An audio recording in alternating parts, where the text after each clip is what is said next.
Okay, grammar part 2.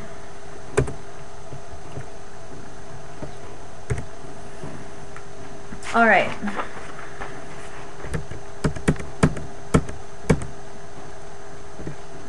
All right, so this is one example of that tacit knowledge that I was talking about.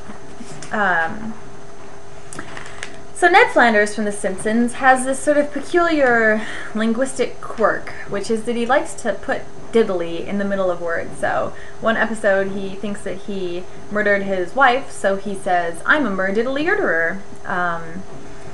And here's some more examples. Son of a gun diddly-un. Well diddly elcum, neighborino. There's something else going on with neighbor, but I'm just focusing on the diddly. Well diddly elcum.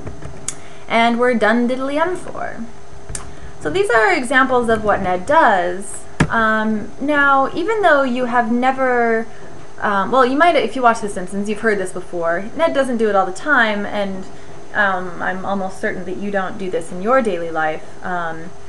So this is not something that you necessarily really are aware that you can do. But let's see how you do. So dog, just give it a try. Just sort of think about it. I'll show you the answers in a minute. Dog. Monkey, where does the diddly go? Chimpanzee. How about rhinoceros? Or university? Alright. Now this is where the diddly goes. Diddly, for the, okay, well, we'll see. Alright, so dog. I would say dog diddly-og. Maybe you came up with something different, but this is what I would say. For monkey, mun diddly-unky. Chimpanzee diddly-e. These get longer as the words these get harder as the words get longer. And now for rhinoceros, I'm not really sure where to put it. Rhine diddlyoceros? I don't know. Universe diddlyicity? I'm not sure. So even though this is hard, though, at least for the shorter words, I definitely have the intuition. You know, for monkey, it's mun diddlyunky. Dog, dog diddlyog. And I definitely, I haven't practiced this a lot. I haven't thought about what the rule would be, where the diddly would go, but I have some sort of tacit knowledge of this. So we can do this once we've been exposed to it. This is one, so diddly and fixation, it's kind of hard, it's kind of rare.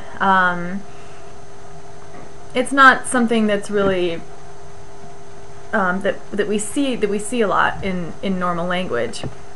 But what about another one? So grammar is fantastic.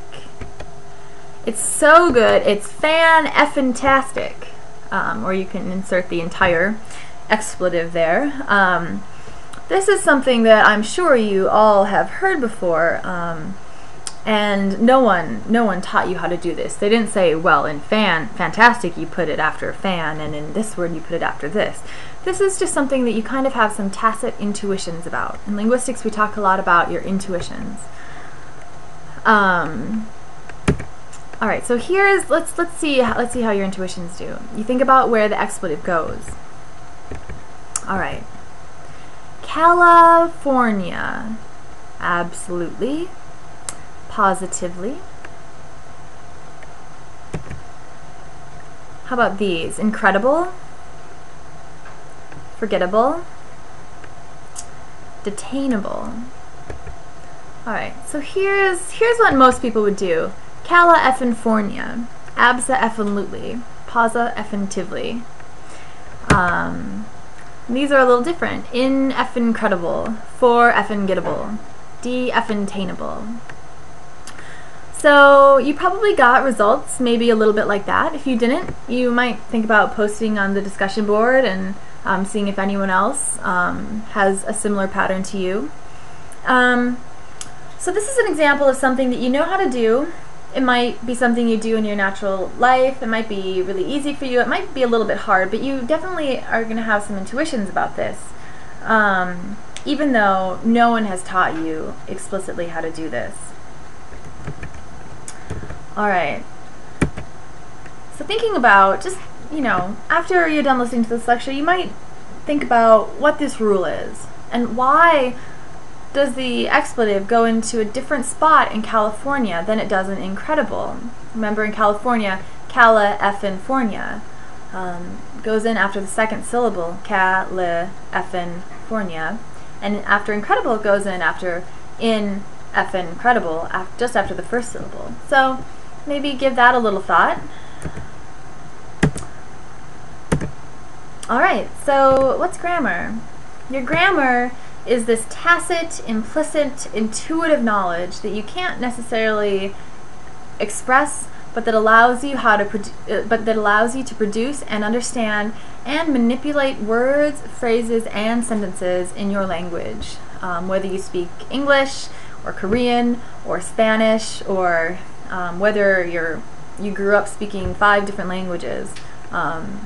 You still have that grammar in your head for each language that you speak. This grammar is also the system of rules, principles, and constraints that can characterize a particular language. So it's both what's in your head, and it's the rules that we use to characterize what's in your head, that characterize a particular language that's sort of in all of our heads.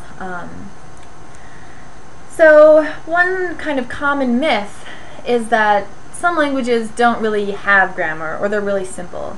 Like maybe there's a particular way of speaking of African Americans in some parts of this country, sometimes called Ebonics, and sometimes people say, oh, they just don't have grammar.